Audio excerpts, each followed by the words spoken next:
இருங்க, தண்ணி குடிச்சிட்டு வந்து திட்டுறேன்.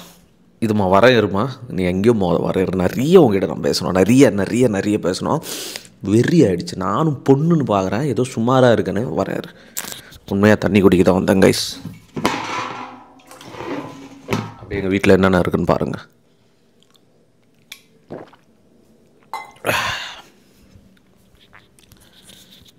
இந்த பொழப்புக்கு வேறு எதாவது பண்ணிட்டு போயிடலாம். ஏமா அந்த வைஷ்ணவி பேர் சொல்கிறது கூட எனக்கு இப்போலாம் கூச்சமாக இருக்குது. இந்த ஒரு டைலாக் ஒன்று இருக்குது, அழகாக இருக்கிற பொண்ணுங்களுக்கு அறிவு இருக்காது அப்படின்னு சொல்லிட்டு. இந்த பொண்ணு அழகாகவும் இல்லை, அறிவும் இல்லை, ரெண்டுமே இல்லை. ஆக்சுவலி எனக்கு என்னென்னா 20 வயசில் 19-20 வயசில் அப்படின்னா அரசியல் நாலேஜ் வந்துடும். எனக்கு புரியல. கூகுள் பேயில் மேடம் எவ்வளோ ரிசீவ் பண்ணாங்கன்னு தெரியல, இல்லை பேங்க் அக்கௌண்ட்டில் மாதம் எவ்வளோ போடுறாங்கன்னு தெரியல. லிட்ரலி பார்த்திங்கன்னா ஒரு ஒரு ஒரு அரசியலுக்கான ஒரு மரியாதையே பார்த்திங்கன்னா இந்த பொண்ணை வச்சு கெடுத்து விட்டாங்க. ஃபர்ஸ்ட் ஆஃப் ஆல் தமிழக வெற்றி கழகத்தில் இந்த பொண்ணை ஏன் எடுத்தாங்கன்னு தெரியல. உண்மையாக அரசியல் பற்றி சில விஷயங்கள் தெரிஞ்சவங்களும் உள்ளே போட்டிருந்தா இவ்வளோ பெரிய பிரச்சனையாக வந்திருக்காது. என்ன ப்ரோ ஆச்சு, ஏன் ப்ரோ இப்படி கொந்தளிக்கிறேன்னு கேட்பீங்க. இந்த வைஷ்ணவி, ஐயோ அந்த பேர் கூட எனக்கு ரொம்ப எரிச்சல் ஆகுது. இந்த வீடியோ கண்டிப்பாக அவங்க பார்ப்பாங்களான்னு தெரியல. பட் ஒரு விஷயம் தான் நான் அவங்ககிட்ட கேட்குறேம்மா. அரசியல் நாலேஜே இல்லை, அரசியல் கற்றுக்க தான் இதுக்குள்ளே வந்திருக்கேன். திராவிடம்னா என்னன்னு கூட உனக்கு தெரியல. இப்போ நீங்கள் இருக்கிற அந்த பொலிட்டிக்கல் பார்ட்டி அண்ணா யூனிவர்சிட்டியில் நடந்ததை பற்றி நீயே தப்பாக பேசின, அந்த கட்சியை பற்றி தமிழக வெற்றி கழகத்தில் இருக்கும்போது. இப்போ அங்கே குரங்கு மாதிரி தாவிட்டு இப்போ என்ன மேட்டர்னா, தமிழக வெற்றி கழகம் என்ன பண்ணாலுமே விமர்சிக்கிற அப்படின்ற பேரில் ஒரு மீம் பேஜ் மாதிரி ட்விட்டரை ரன் பண்ணுறாங்க வைஷ்ணவி மேடம். எனக்கு தெரியல ஆக்சுவலாக அவங்க மாதம் எவ்வளோ கொடுக்குறாங்கன்னு சொல்லிட்டு. அது எவ்வளோ கொடுத்தாலும் ஓகே தான். அரசியல் அப்படின்னா மக்களுக்கு நல்லது பண்ணுறதை பற்றி தான் யோசிக்கணும். அது எந்த கட்சியாக வேணால் இருக்கட்டும். சுயநலம் இல்லாமல், இந்த பதவி அப்படின்ற ஒரு மோகம் இல்லாமல், பதவியில் இருந்தாலும் இல்லைனாலும் அரசியலுக்குள்ளே இருக்கும்போது மக்களுக்கு நல்லது பண்ணணும், சில விஷயங்களை நம்ம போராடணும். இதுதான் ஆக்சுவலாக ஒரு கோர் கான்செப்ட்.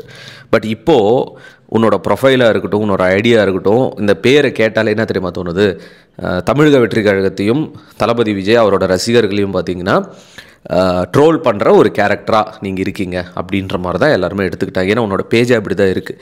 என்ன ப்ரோ ஆச்சுன்னு கேட்டிங்கன்னா, அந்த மேடமோட இன்ஸ்டாவோ இல்லை ட்விட்டர்லாம் ஓப்பன் பண்ணால் அவ்வளோ கண்ட்ராவியாக இருக்குது. அவங்க டார்கெட் பண்ணுறது என்னென்னா, இந்த கட்சியில் தான் இருந்திருக்காங்க தமிழக வெற்றி கழகம், வேறு கட்சிக்கு போனது அவங்களோட விருப்பம் தான். அதை நான் எந்த தவறும் சொல்லலை. அவங்கவுங்க கட்சிக்கு ஒரு கொள்கை இருக்கும், சில விஷயங்கள்லாம் இருக்கும். பட் அப்பட்டமாக நான் தான் அவ்வளோ ஒரு கேவலமான ஒரு விஷயம் அந்த பொண்ணுக்கும் தெரியும். அந்த பொழப்பு எதுக்கு பிழைக்கணும்னு கூட எனக்கு அவசியமே கிடையாது.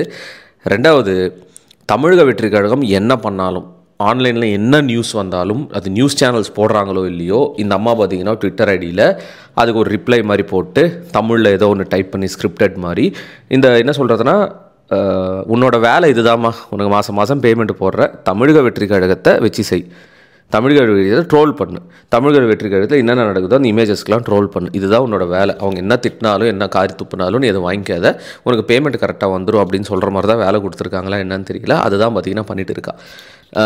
தளபதி பர்த்டே அன்றைக்கி த்ரிஷா அவங்க பார்த்திங்கன்னா ஒரு போஸ்ட் போட்டிருந்தாங்க, தளபதி அவங்களோட நாய்க்குட்டி கையில் வச்சுருக்கிற மாதிரி பெஸ்டஸ்ட் அப்படின்னு சொல்லிட்டு.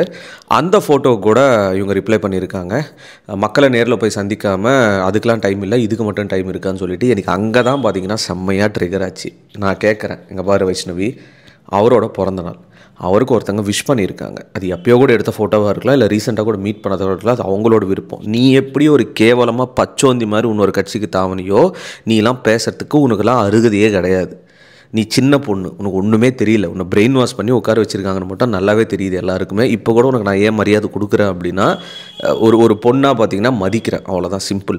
நீ என்னன்னா நாட்டில் நடக்கிற எல்லா பிரச்சனை பற்றி பேசு, போர் நடக்குது இல்லை அதை பற்றிலாம் பேசு, இல்லை வேறு கட்சியில் என்ன பிரச்சனை வருது அதை பேசு, என்ன ஊழல் பண்ணாங்கன்னு பேசு. இப்போ இந்த பாரு, அந்த பிரிட்ஜ் ஒன்று உடஞ்சிருக்கு கிருஷ்ணகிரியில், பிரிட்ஜே பொழந்துருக்கு, எதனால் பொழந்துருக்கு, யார் அது கட்டினது, என்ன கதை ஏது கதை, அதை பற்றிலாம் பேசு. இதெல்லாம் தான் பார்த்திங்கன்னா ஒரு அரசியல் பற்றி பேசுகிறதுக்கான ஒரு விஷயம். ஒரு பிறந்த நாளுக்கு ஒருத்தவங்க ஏதோ ட்வீட் போட்டதுக்கெலாம் பார்த்திங்கன்னா ரிப்ளை போட்டு இதுக்கெலாம் டைம் இருக்குது, மக்களை மீட் பண்ண டைம் இல்லை, வெக்கமாக இல்லை, நீ பண்ணுறது கூச்சமே இல்லாமல் பண்ணுறன்னு உனக்கே தெரியுது, அப்பட்டமாக தெரியுது. வாங்குகிற பேமெண்ட்டுக்கு மேலே நீ கூவுற அப்படின்னு சொல்லிட்டு நீ இது தப்பாக கூட எடுத்துக்கமா. But this is not the right way of doing politics. அவ்வளோதான். ஒரு மனுஷன் அவரோட மொத்த கெரியரை விட்டுட்டு இதுக்குள்ளே இறங்கியிருக்காரு, ஏதாவது ஒரு விஷயத்தை நல்லது பண்ணணும் மக்களுக்கு அப்படின்னு சொல்லிட்டு. அவருக்கு பதவி தான் முக்கியம், காசு தான் முக்கியம் அப்படின்னா இதுக்கெல்லாம் வந்திருக்கவே மாட்டார்.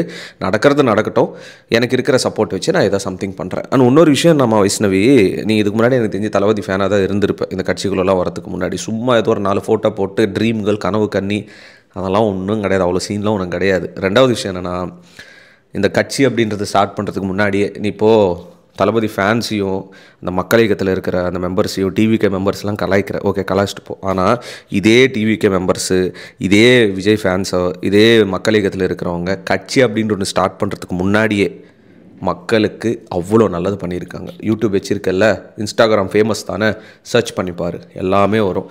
ஒரு ஃப்ளட்டு வருதுன்னா அதுக்கு போய் ஹெல்ப் பண்ணுறாங்க. ஒரு கோவிட் டைமில் எல்லாருக்கும் உதவி, ஒரு ஒரு ஒரு நேச்சுரல் டிசாஸ்டர் நடக்குதுன்னா அதுக்கு ஒரு உதவி. ஒரு அரசியலே இல்லாத டைமில் கூட, ஒரு கட்சியே இல்லாத டைமில் கூட மக்களுக்கு நல்லது பண்ணிட்டு இருந்தாங்க. அந்த ஒரு விஷயத்தை நீ மைண்டில் வச்சுக்கணும்னு நினைக்கிறேன். சுத்தமாக உனக்குன்றது அந்த அரசியல் அறிவே கிடையாது. ஒரு இன்டர்வியூ பார்க்கும்போது அவ்வளோ இரிட்டேட் ஆகுதுன்னா அவ்வளோ இரிட்டேட் ஆகுது. அதுக்கான ஒரு பதில் கூட உங்ககிட்ட வர முடியல. இதுக்கு மேலே என்னால் பேசினா இது வேறு மாதிரியே தான் நான் பேச ஆரம்பிச்சிருவேன். கைஸ், நீங்கள் என்ன நினைக்கிறீங்க இவங்களை பற்றின்னு சொல்லிட்டு கமெண்ட்ஸில் அன்பாக ஏதாவது 4 வார்த்தை சொல்லுங்கள். அதை படித்து நான் கொஞ்சம் சந்தோஷப்படுவேன். Peace out and stay safe guys. Thalapathy கோடான கோடி ரசிகர்களின் என்றும் அறிவதி, பிக் ஷாட் இவர் பிளாக் பஸ்டர் வந்த மகுமதி, இக்னோர் நெகட்டிவ் வெட்ட சொன்ன தங்க தளபதி.